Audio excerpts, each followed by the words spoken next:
Unfiltered with Ndomo Gashane and Daniel Kariuki. Kabisa, indeed it is Unfiltered. This is your go-to political affairs podcast where we discuss the state of the nation, what is happening around and outside this country. Today we are going to discuss issues to do with finance bill, which is being discussed at the committee stage at the National Assembly. And we shall also discuss issues to do with Goonism and all other issues that are happening. And I'm not alone. Today I will not be having Dan Kariuki, but I have his replacement. You know, we talked about this the other time. Hii maneno tuliongea. Yeah. So Grace Nganga is my name, and I work for KTN. Kabisa. Karibu sana once again as we discuss these topical issues. And we have our guest, and our guest is called, he has the name Simba.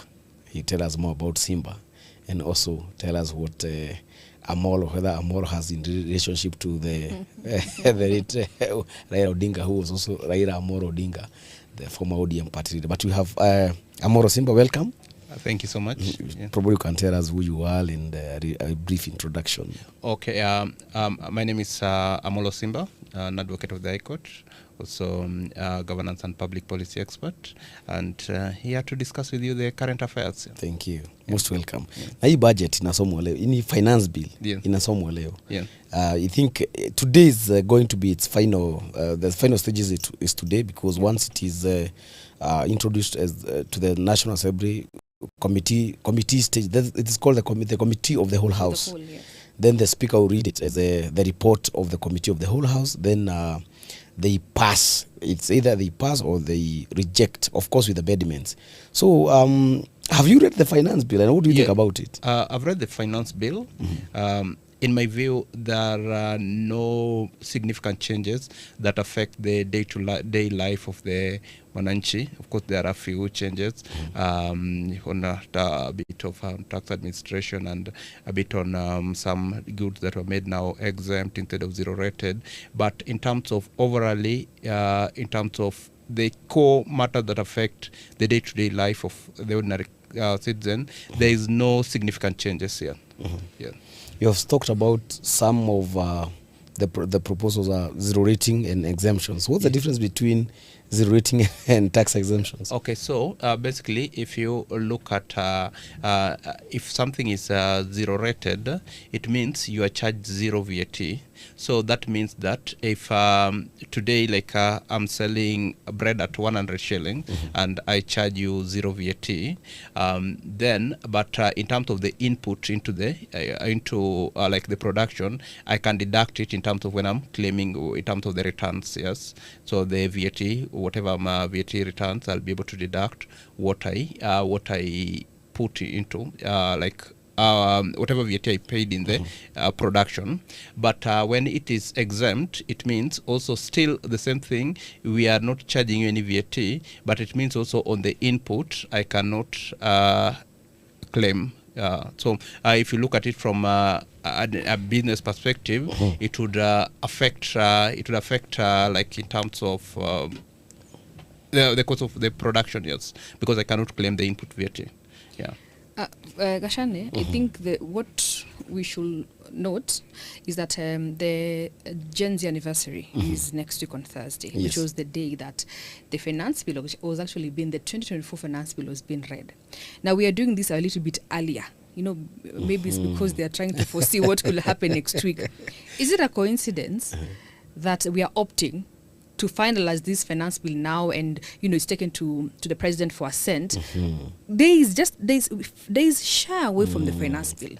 Is maybe from Parliament trying to place it from the annual precedence. And then also one of the biggest questions that someone would ask out there is that Kenyans kitambo, they didn't really care about this finance bill. I think Uhuru wapo waliponea. Because Uhurus and Kibakis and waliponea because Kenyans were not really interested in this thing. Now Ruto, bad luck. Amengesi ile wa Kenya wamejanjaruka. By then from 2024, the story ya finance bill imeanza kuwa. And now they are actually scrutinizing every clause of that bill, I tell you. The minute that we know that we are heading to the scrutinize proper.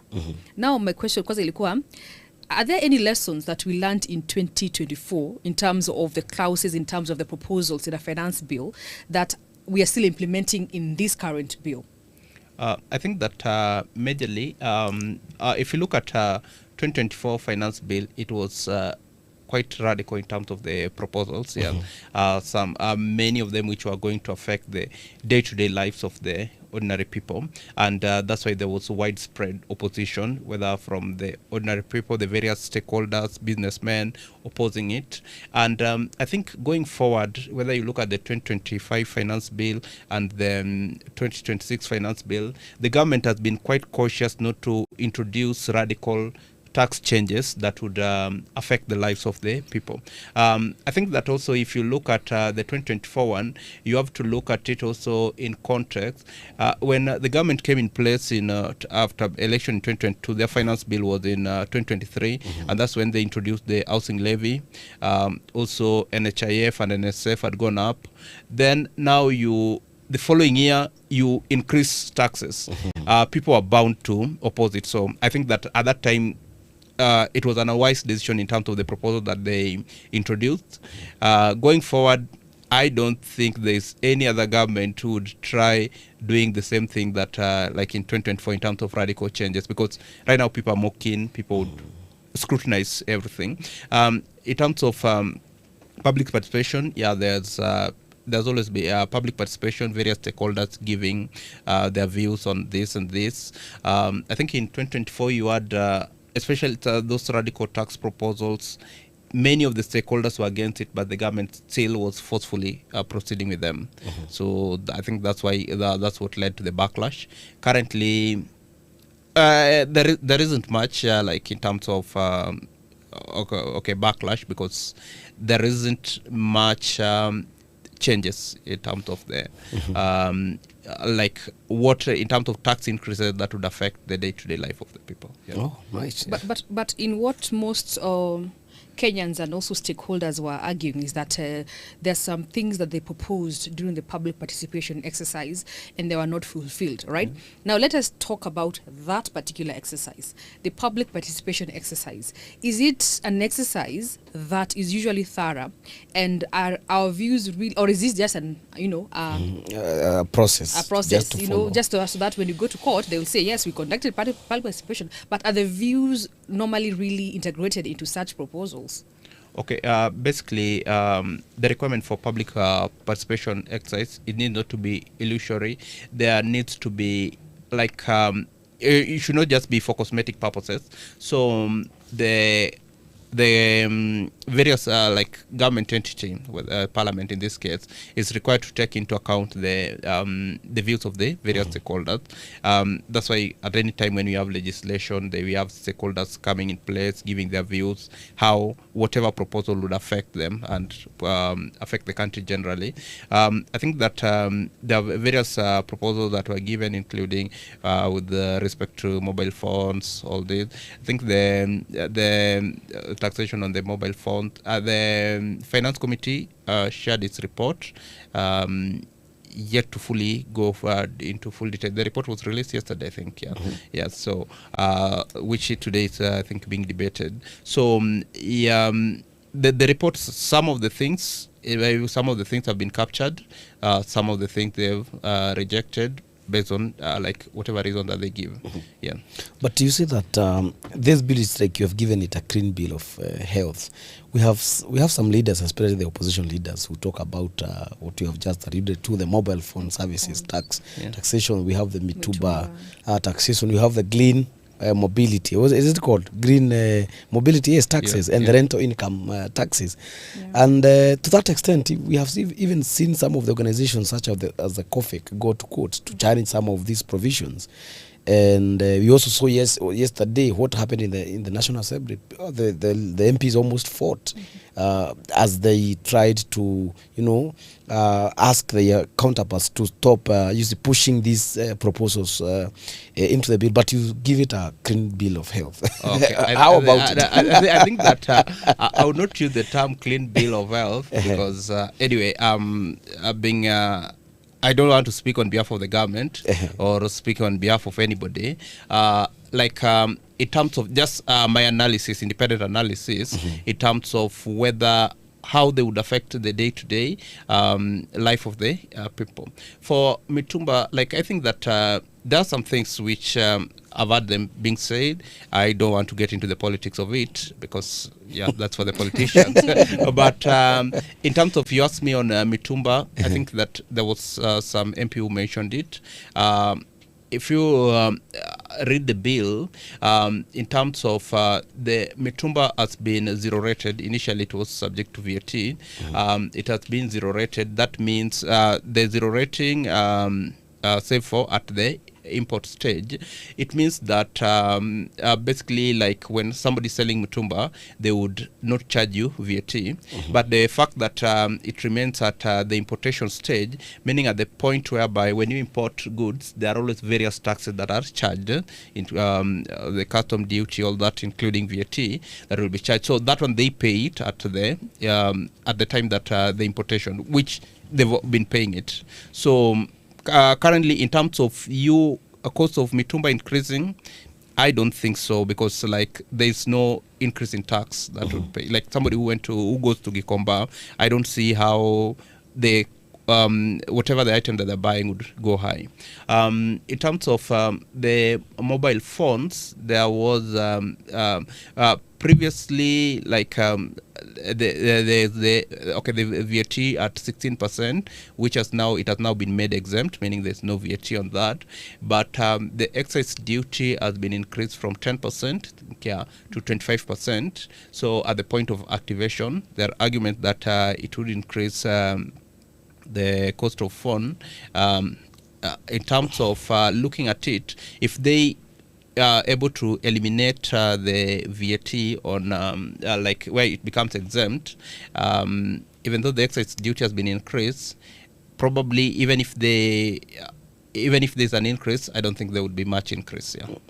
So I don't think for Mitumba, in my view, at least from my reading of the bill, I've not seen in terms of new tax on Mitumba.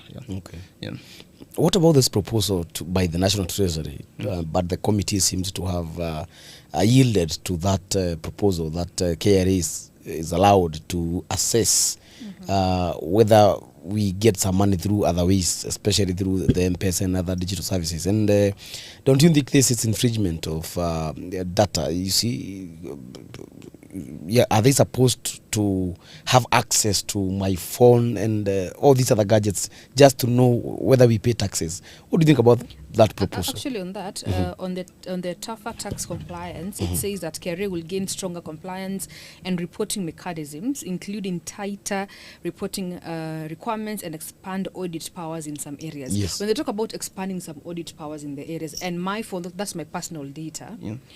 But of course, the government, we are trying to, as much as possible, to collect as much as we can to at least get into what the Treasury has estimated for this financial year. Is that really not infringing into the rights of Kenyans or my personal space? Okay, in terms of that proposal, I've not. In terms of I've not looked at it. I've not. But looking at it, even currently, of course, there's also the need of data protection and all that. But even if you look at it currently, there is. If today KRA has the right to audit you, they can always, when they feel that there are some tax issues, and they can, where they are they feel that there could be some tax issues that you're maybe not declaring, they can go to up to 5 years, check your bank statement and all these things. If suppose I've been filing nil returns and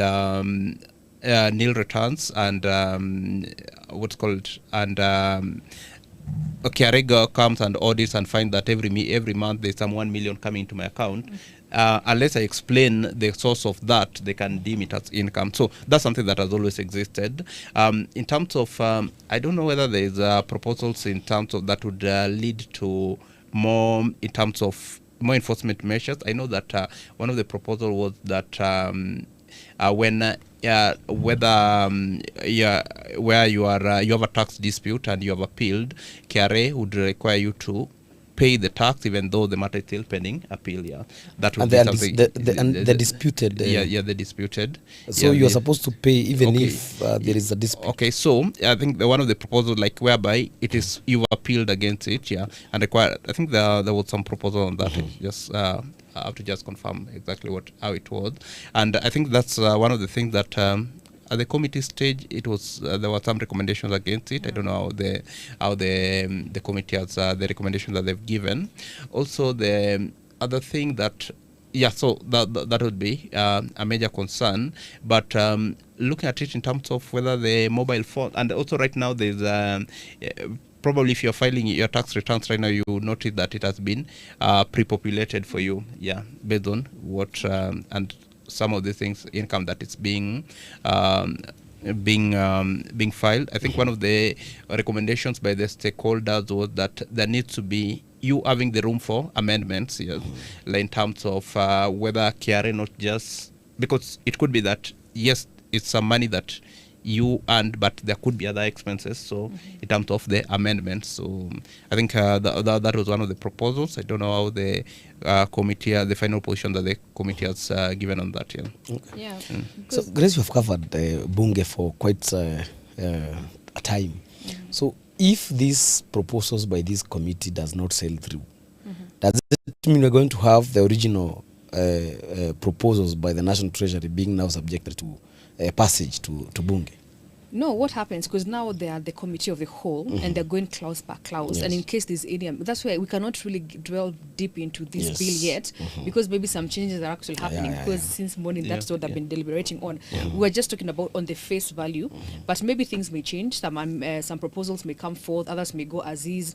So of course it was tabled, it's on the floor, people are now debating on it, they're seeking maybe amendments here and there, based on that particular what has been tabled in Parliament. So it either has to go as is or with amendments. With amendment. Yeah. So now after that, it's when it goes to the president for when he's going out to assent it into law. So Baby, just to add on that, failure to, you see, Paul's finance bill itself is omnibus bill that amends various acts. So in terms of the amendment to Income Tax Act, amendment to the Excise Duty Act, VAT Act. So even if, like in 2024, the finance bill was not passed, even if the finance bill is not passed, like there are still loads for government to collect taxes. So in terms of, it is not a requirement, for example, like budget where you have to budget every year, not a requirement for every year for us to like have amendments to various laws. In terms of it's just government having various revenue collection measures. So even if, like, in a circumstance like what happened in 2024, whereby the finance bill was not passed, like the president rejected and Parliament you get that. There would still be the revenue collection. What would remain, what would be is the status quo. So that if whatever was being charged right now as VAT on this, for suppose it's not been amended, it would still remain as it is. Whatever was being income tax, whatever the proposal that had been changed, the only thing would be that those proposals would not be implemented, the changes But things would still remain. So I think there is always no major concern, even if it gets rejected, like in terms of the government will not stop functioning. But as you say that, Gashane, one thing comes to mind, and I always ask myself this question every financial year. Say this year, the Kenya Kwanza government says that we're estimating to raise 4.8 billion shillings, or trillion shillings, just an example, billion shillings. And then next year, the next financial year, we did not acquire what we wanted in the last financial. Must we always have a new budget every year? Must we have new estimates every year? We can just say, okay, now we didn't get that, but we're going to add this and this and this, what we can get to that. Must we always have new estimates every year? Must we have a finance bill every year? Because, Ashane, is it Moranga County that they've never had a finance bill, but they're always raising revenue at par, but they've never, like, their revenues, their finance bill is from which year? I think 2016, They've never had one, but now in general, like looking at the national level, must we always have a new estimates every financial year? And even their own source revenue has actually gone up. And last year's revenue, we didn't even manage to get it. Why are we always estimating higher when... Okay, so my thinking, okay, we do not have to have like radical changes to our tax system every year, like in terms of because most of the what will always be concerning the finance bill, various amendments to the various tax laws. We do not like because there's also need for whereby if I'm investing, for example, I need to have some certainty. If this tax is charged at this amount, I need to have some long-term sustainability. Predictability. But then in terms of budget, maybe for things like budget, that's what you have to, by law, you must have a budget every year, because you cannot spend what is not budgeted for. Like, let's say this year you allocate some money for roads, it will run for the financial circle. There is no way whereby the following year you could be, because there's the difference between the finance bill and the budget. That's what I'm asking. Can't we stick to, if this year we say that we are estimating to get 4.8 trillion shillings, perhaps, right? By next year, we are still short of reaching that goal. The question here is, must we always increase this thing that we did not get last year, or can we still have the same goal of attaining this, but increase certain measures? Must we always hurt the common mananchi by increasing taxes every financial year because your estimates are higher, the increase per year? I think that for if you look at it across time, I think almost every year, you get that the government meet its estimates here, like in terms of revenue collection, and that's why sometimes you do have supplementary budget, which now revises. If we had allocated this to education, we reduce a bit, or we increase this. Rarely do you have a government meeting its target in terms of the revenue that they've intended to collect. I agree with you that sometimes you get that such targets that they are overambitious, yes, whereby you have because even for right now, in terms of the on-source collection and there's a gap whereby we have to get it through borrowing, but if you look at it, maybe at least to that the various competing needs, you have healthcare, you have education, and all these things. So I think that that all balance, it's never easy. But I agree with you that maybe we need to live within our means in terms of instead of having very ambitious targets which are not achieved, and again being left in deficit, because when they are not achieved, you always have also in the course of the year, the course of the financial year, we have a supplementary budget trying to revise the various allocation based on what is the expected revenue. So maybe in terms of what we need to consider going forward, they need to be more prudent in terms of our estimations. And Sure. Moving to the next topic, we had I think it was last week when some of the clergy were assembled at the Osage Cathedral plus Wananchi, and they were trying to do the post-budget analysis, and then the goons came up and started beating anyone and actually snatching phones and everything. What do you think about this issue of Goonism now that we're heading to the next general election, actually next year? I think that it's rather unfortunate, and because some of these things, at some point it will, because if we already these politicians continue to fund the goons, it may reach a point where and already we are at that point whereby these people cannot be controlled. So there's need for the government to tame on that, because what happened at All Saints Cathedral, quite unfortunate, and these people were captured on CCTV cameras, so they can be traced, they can be held to account, and with that one, that would help to at least send a message. And I think that we maybe need also go beyond just the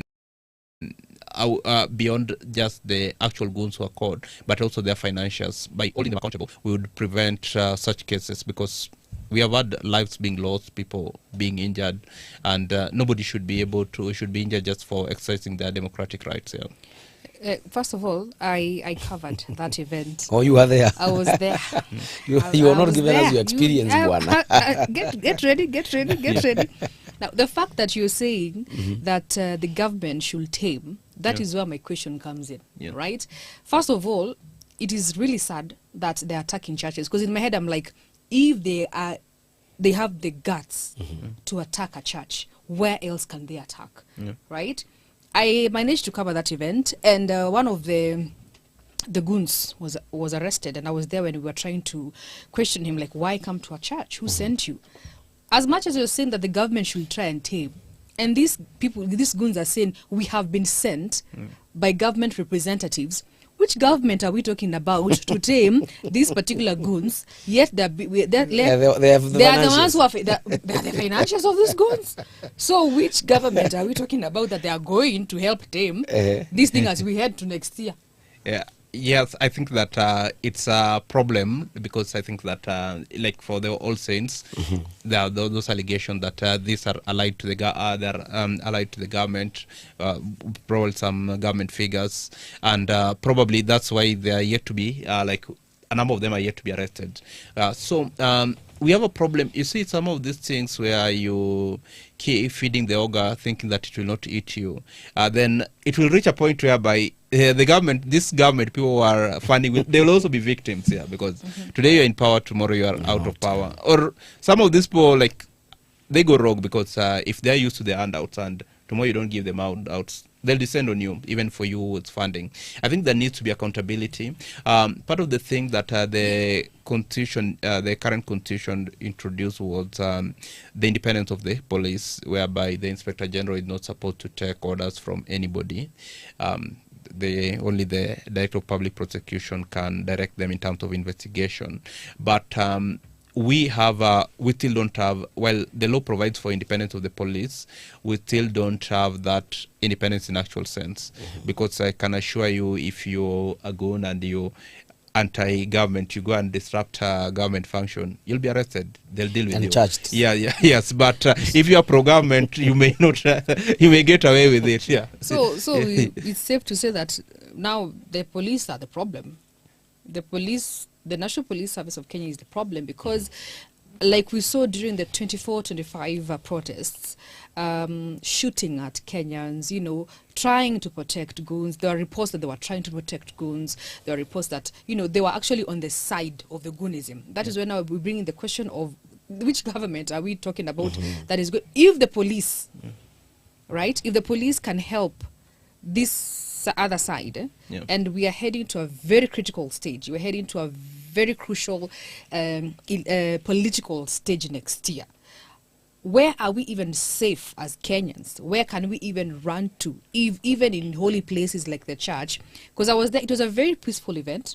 They were actually just deliberating on the budget, what works, what doesn't work, and then we just had goons come in and they're saying, "Wakwapi, wakwapa, wakwapa." Yeah? Like they were already fed. They were already fed, or either that group was slaughtering the budget, or they were. Yet it was nothing like that. So the question now is, how safe the freedom of these organizations that the NGOs are? How safe are we in these spaces that we are just probably participating on anything? These forums. Yeah, I think that, because I think that people need to be encouraged to participate in government, and that's what the Constitution encourages in terms of public participation, organizing events, like those deliberations on whatever government functions, whether it's the budget or this or various laws. It's a good thing in a democracy. We should be encouraged. We should be protected. So it becomes very unfortunate when I think some people feel that when citizens engage, they feel threatened. Yeah, they would prefer maybe domiciled citizen who is ignorant of what's happening, and leading to all this kind of goons. So that's a question that we need to really ask the government and all the government to account, like how safe are we? Like we saw prior to even this one, we've had several incidences in Kisumu. There's a time Senator Sosi was beaten. We've had rallies, opposition rallies being attacked and all these things. And it becomes like we are heading toward 2027. There will be more rallies. There will be like, But how safe are you? Like, let me just take you back, because when you say that we should ask for the government to be accountable, the best thing that the government has done in terms of accountability for the Gen Z protest is saying sorry, right? Yeah. Sorry. Is sorry enough for a mother who cries every night because the child is no longer there? Is sorry enough for a businessman somewhere who lost everything, and has never been compensated to date? So when we say that we want the government to be accountable, again, which government are we talking about here? Because the best we're being told is that yeah, sorry, yeah. But the president I'm sorry you almost lost cried your the son. other day. You know, but don't you think it's too late? yeah. You know? And Wakili, I don't know whether because you are a lawyer, and it seems like the police seems to be receiving orders from the state, because one of the goons who was, I think, arrested, and he was interrogated by some of the people who were there, he clearly said that they had been sent by one of the MPs who support the government from Nairobi County. And one of a provost from ACK in one of the TV, he stated that the goons those who had been arrested were released on orders from the government, the top government officials. And those who had complained that their phones had been stolen were actually given 24,000 shillings to replace those phones. Oh. Then, yes. Does it depend on your phone, or do they care which phone you lost? So the question now comes, now that we do not seem to be getting help from the government and the investigative agencies, what role can a private citizen do? And do you think a time has come that we may opt for private prosecution? And probably, why has it not worked? Because we have not seen success stories on private prosecution. Because now, based on what is given by the Constitution, it seems that the police has to arrest, the Office of the Directorate of Public Prosecution has to charge you. So in the absence of that, or in the situation where government is working in cahoots with these independent agencies, therefore, that means that the people who continue, stealing and maiming citizens are going to walk scot-free. What do you think of this issue of private prosecution, and why has it not worked in the recent past? Okay, so first thing, let me address what Grace has talked about, the government just saying sorry like 2 years later, and I think they proposed compensation of the victim. I feel that sorry is not enough, and compensation should not defeat accountability, because that compensation is coming from the taxpayers' money. Yes. So, like, the police should not be able to go rogue, shoot somebody, then tomorrow from my money, like, yes, being compensated, and people being, like, there needs to be real accountability where we are saying never again. The case of Rex Masai, Baby Pendo, whether you're talking of Albert Ojwang, and so many people that have been killed from so many, like, we've had them over the years, people being killed during protests or in whatever circumstances by the police officers. There needs to be real accountability. What we've had, we have the Independent Police Oversight Authority, IPOAM. So there are sometimes a few cases where they try to prosecute, but you also get that in terms of, I don't think they're moving fast enough in terms of holding this people accountable.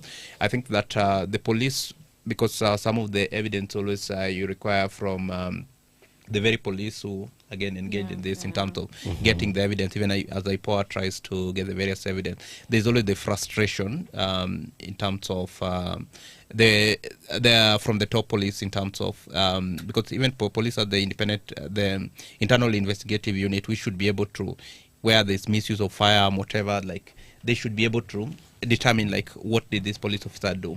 So I think that whatever right now has been proposed in terms of that compensation and even the apology, in my view, it's hypocritical.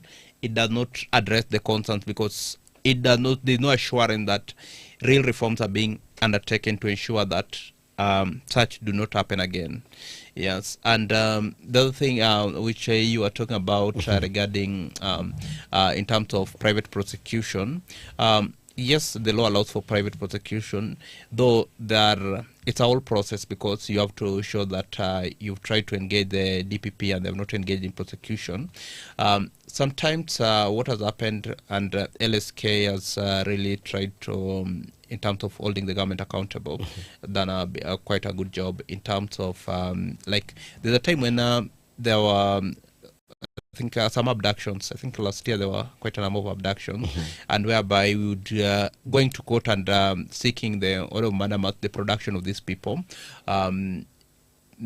We had, and at least through the court order, there's a time where court Masengeli was even to be jailed for contempt. Was held in contempt because of the failure to produce certain people who had been abducted.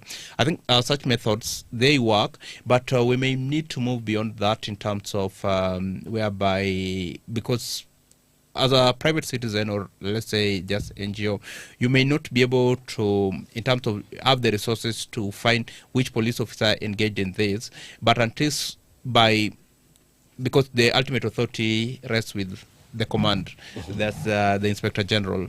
You can be able to move to court in terms of suing the state and seeking that the Inspector General be held accountable for failure.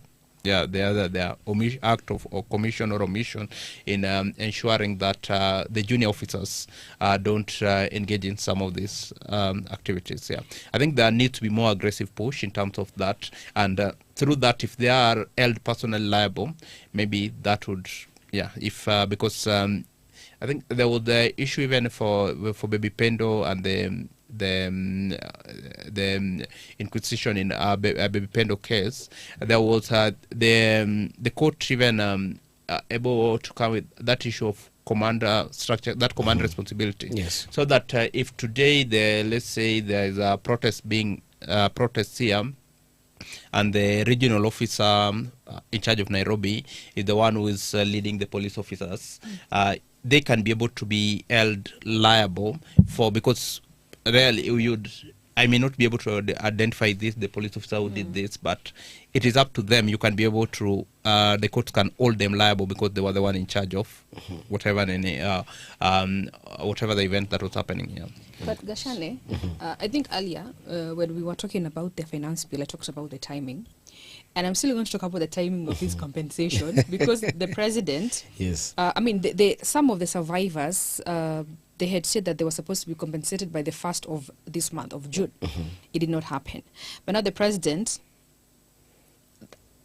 you know, looked at the perfect timing. And he's like, now from next week is when they're supposed to commemorate. We're going to start that, exactly, we're going to start that process next week. Remember, it is days to the anniversary. And as we speak, the parents, we had Mother Karua, we had James Orengo and the likes are heading to the office of the Inspector General of Police just to say that, you know, next week on Thursday it's going to be anniversary and they're going to protest and they want security from the police as well. Let's talk about the timing of this compensation, because it was supposed to be done on the 1st of June. But now the president has promised that it will begin next week, some days to the anniversary, to the 2nd anniversary of the Gen Z protest. I think that, of course, the timing, it being around the time whereby anniversary of the June protest, it's possible that the government could have wished to use it to quell at least the temperatures. But looking at it, my issue away from also the timing, also the manner in which it is being, it's like a token, like the government is saying, out of our good hearts, we have said that we compensate you for this. You know, this, these are people who lost their loved ones, who will never come back to life. Yes, the state, part of the remedies that the law provides is compensation. Like even today, where your rights have been breached, you can be able to sue the state, get compensation for. And there have been those cases, even for Matiba was awarded long after Moi left government. But the thing is, it should not come as a token whereby somebody is saying like, it needs to be from true accountability, whereby state saying, yes, acknowledging they are sorry, and what are the remedies. Yes, you have to we are away from just saying sorry. This sorry bit. away from the I sorry. feel like the best compensation that you can give a parent is justice. Yes. We're talking about someone like the mother of Rex Masai. 2 years later, the case is still dragging in court. Why?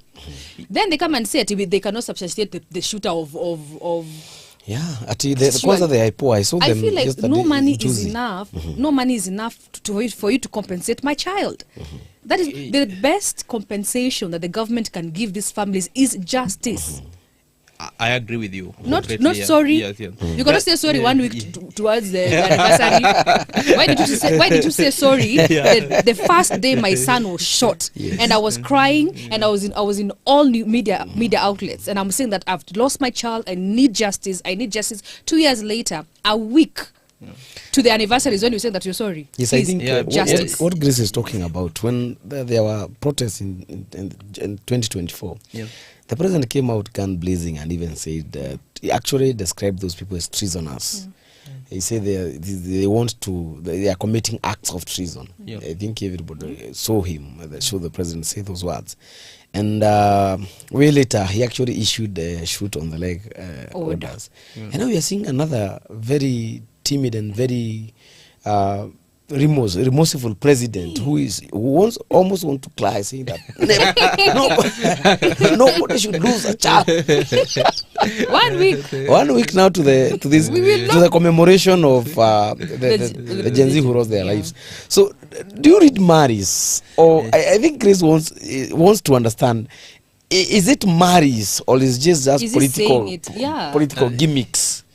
And strategies to try and quell. Because are you telling me now, I'm sorry, Kashani, are you telling me now is when the president has realized that we lost lives, that mothers are crying, they're not sleep? Is it now, 2 years later? Why did he cry last year during the or say sorry last year? Is it now that he's remembering, we lost people? Or I think that that apology, it does not come out as genuine, and because at the end of the day, it's without just asking for apology, saying sorry, because it can be said anytime, you can keep saying it, but you see, we still continue to have those extrajudicial killings. I think that during the Ebola protests in Nanyuki, there were also some lives lost. We continue to have problems whereby, it's unfortunately, somebody can almost predict that if there's a protest even today, there'll be death, which is a very unfortunate thing. Like, I should be able to go and exercise my constitutional right and come home safe.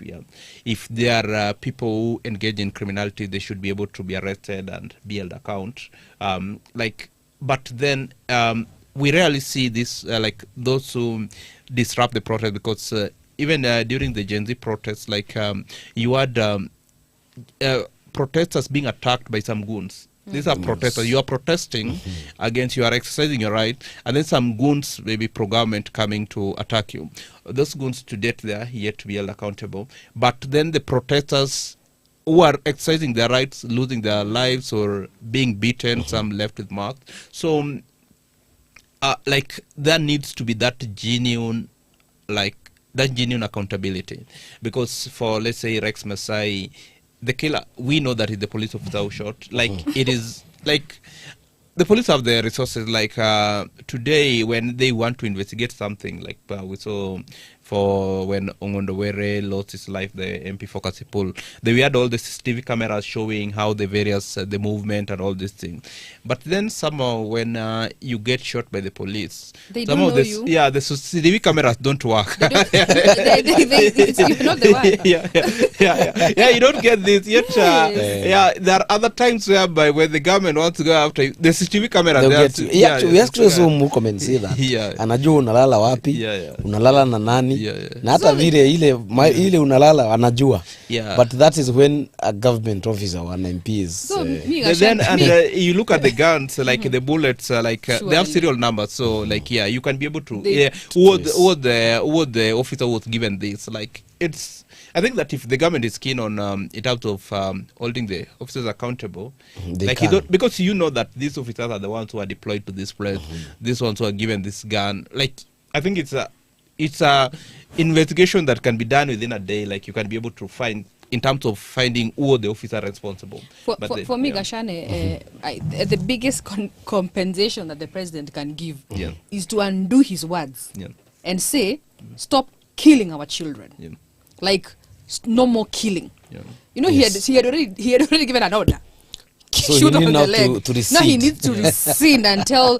That's the best compensation. Like, stop that killing. order. Like, during compensations, do not kill. I don't know, once it comes from him, it's different from when it comes to IG Kanja. It's different when it comes to, it's different. You know, we're talking about the head of state saying enough is enough. I feel like that day he could have said that enough is enough. We are tired of these deaths and we're tired of these shootings and killings. What do you think should have been the best compensation? And then Gashade will also tell us. I agree. The best one would be justice in terms of and justice and genuine reforms. We've had so many reports in this country. Whether you're talking about Truth, Justice and Reconciliation report, like we've had. Like we don't need another report in terms of when you're talking about injustices. It's a clear question. Somebody violated the law. Somebody shot somebody. Somebody violated, committed human rights abuse. You committed this human rights abuse. You are being held accountable for this. You be tried, be convicted, because there's adequate evidence. I don't think that we need.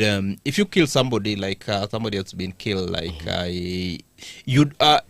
there's no report. You don't need a commission to come and say this person killed. Like it's just the investigation bodies to do their part here. Because if we had that in terms of we had the investigative bodies doing their part, today we would have these people, these police officers who would engage in this criminal being held accountable, and you'd not have a repeat of, if you held the killers of Rex Masai accountable, probably Albert Ojwang would have not died, because it would have sent a message.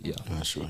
So, but unless you send that message, today you'll all these people will do. You'll say sorry. Then next year we'll have another thing. Like we've had these things over and over, and it's quite unfortunate.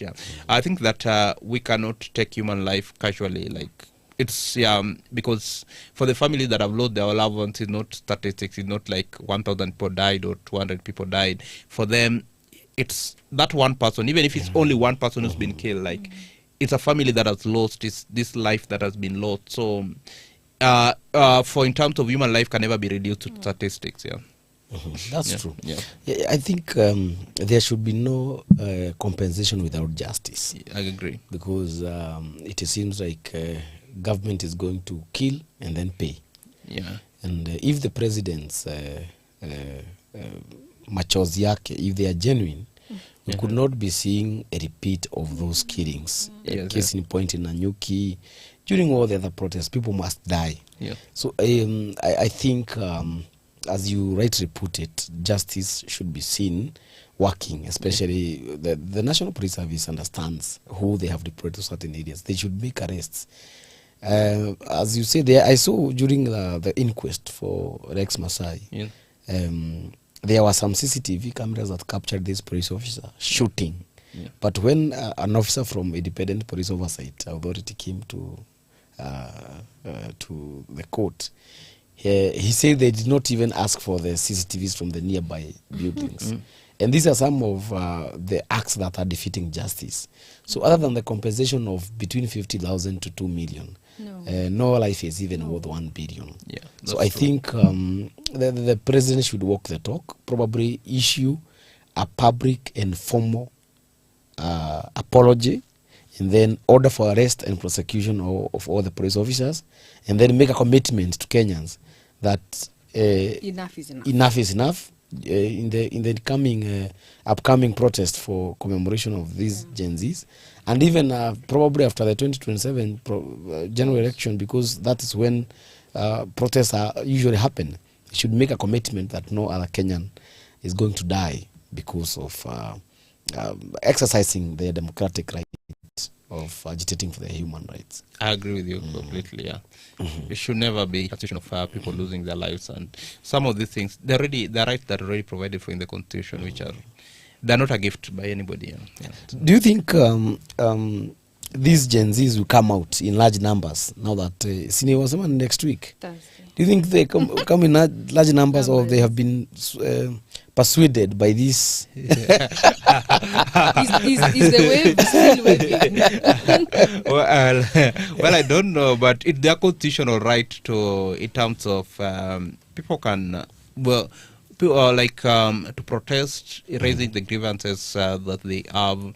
People can decide to just do a commemoration to remember, because lives were lost and this life should never be in vain. Yes. Like, they should never be forgotten. But when they are exercising that right, they should not. There should be no fear that somebody who is exercising their right, they are going to be killed or beaten or whatever. Whatever injustice meted upon them. There needs to be freely let people freely exercise their rights, because the Constitution expressly provides for some of these rights, and so when you choose today to protest for whatever reason, yes, it is your right. It's not a favor being granted to you. All right, we are almost, I believe, coming to the end, but we cannot come to the end of it without discussing a bit of politics. And our parliament, right? Our parliament is the parliament of holding grudges, because yesterday we saw Edwin Sifuna, Nairobi senator, kicked off from one of a very key committee in the Senate, which is the Energy Committee. These things are not new, Gashane. I don't know, why do they feel good in they feel like they have won once they kick out someone from the committee. Yes, they get you off from some scum. Yes, Did we see this coming? I think that for Sifuna, there's a problem definitely in ODM, the faction, the Sifuna faction, Oburu faction. I think that definitely they would, the faction that whatever the power to kick out somebody, they would want to punish or those they deem as rebels. So it happens in politics. Probably I would not be surprised if because I think that removal of SSG, which is still pending before the tribunal. Yes, but it's even possible they may want to push. It's right now deputy minority leader in the minority leader in the Senate. Deputy minority leader. So definitely there will be some push. So you're telling him to prepare for more. So it's also he should start packing. In politics, there's always in terms of politics, there's that term in terms of if whoever feels, whoever has some control, feeling that you're not grudges, if I may ask you, do they only happen in Kenya? Also other parliaments go through the same. It's just that we don't know. No, I think it happens across, where if the party feels that you're not loyal to them, despite of you being good at what you do. It happens across, whether even if you look at it in the UK and if you don't toe the party line. The problem for me, it's the issue is that the problem we have, parties not being driven by ideology, in terms of whether you being showing that, because today the party, you have a party leader who say that, let's say we are supporting this, if the proper structure is not followed in terms of endorsing that, should a member be in terms of punished for exercising their democratic right? I don't think so. What we need to have in terms of real parties driven by ideology. Unfortunately, in Kenya, most parties, whichever, you can talk of, name any of the parties, they revolve around personalities. So whatever the president decides today that the position of UDA, whatever, let's say Gachagua to decide, that would be the position of DCP, and name any of the parties. So they should be, rather than looking at it as an individual perspective, I'll look at the need to have that in terms of party ideology. But the fights most likely Sifuna, the issue is in terms of, I don't think that it's really worried about him losing his position in the committee. I probably saw it coming. I know that he would definitely want to politically capitalizing on it. What do you think of his lifespan in ODM? Definitely, I think even it's obvious. Which ODM? He's fighting to remain in the ODM, and that's why he's actually challenged his removal. I don't think that the leader Wananchi group is going to remain in ODM. Like whichever way, like ODM is going to split. Like there will be different factions. I don't think that even who do you think is going to remain with the main ODM? Is it because Sifuna calls him? I mean, Orengo calls himself the ODM party leader, and we have Oburu now being the but there's a contest now which is now in course. Which faction do you think is going to leave now ODM and probably get themselves a new name and continue with their political life? I think that you give it the Sifuna group. They are vibrant.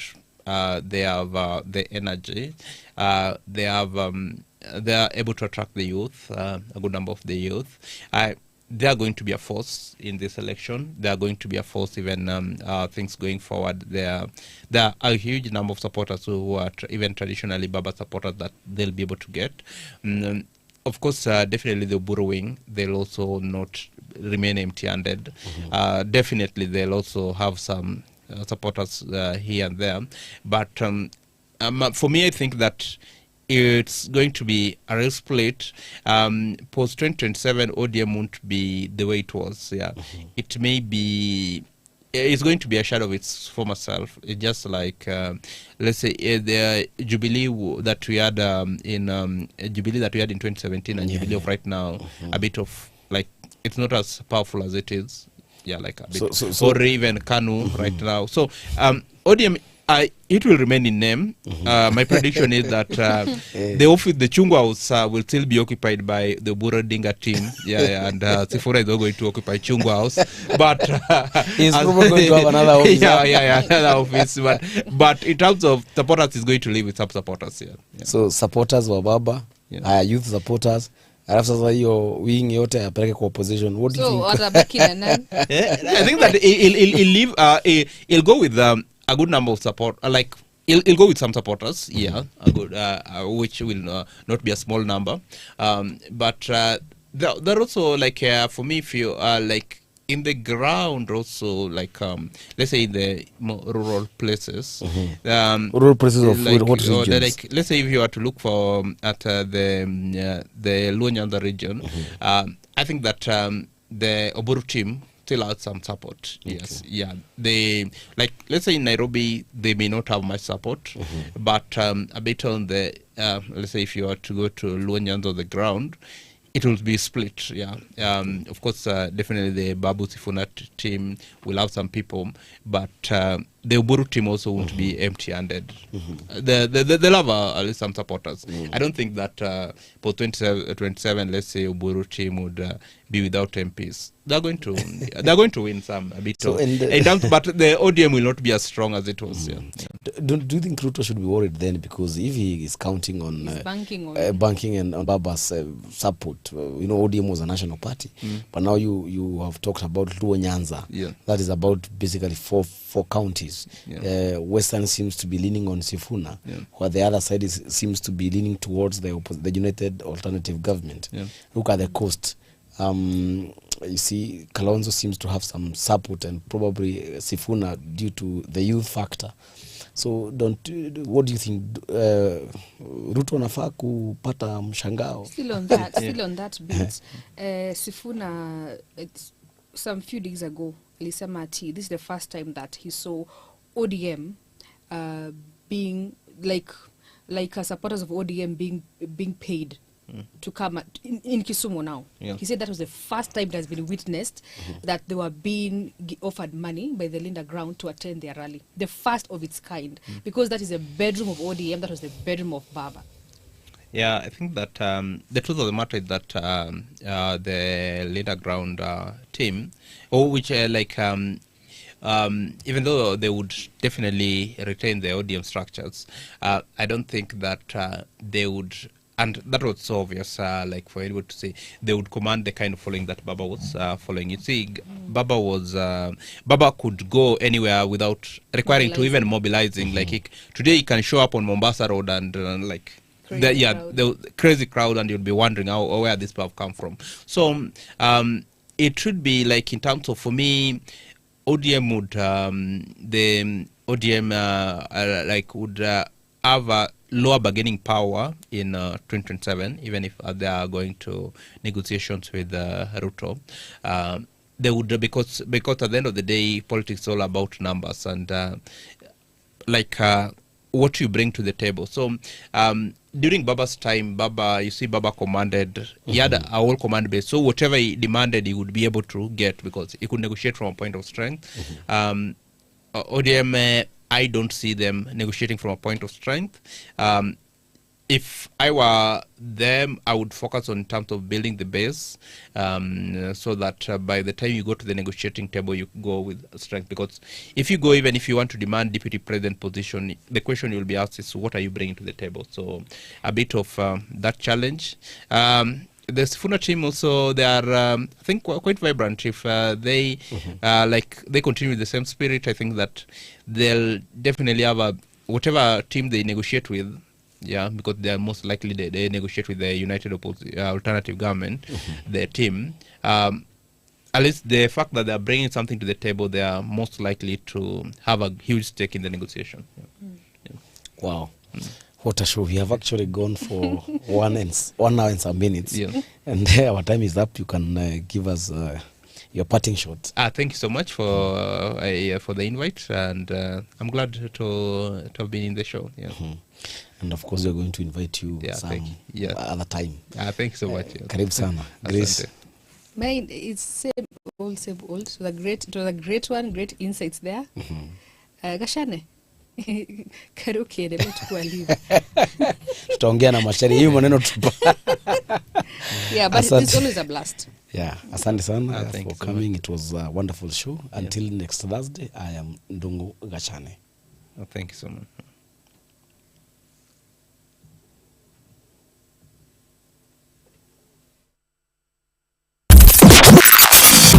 Unfiltered with Ndongo Gashane and Daniel Kariuki.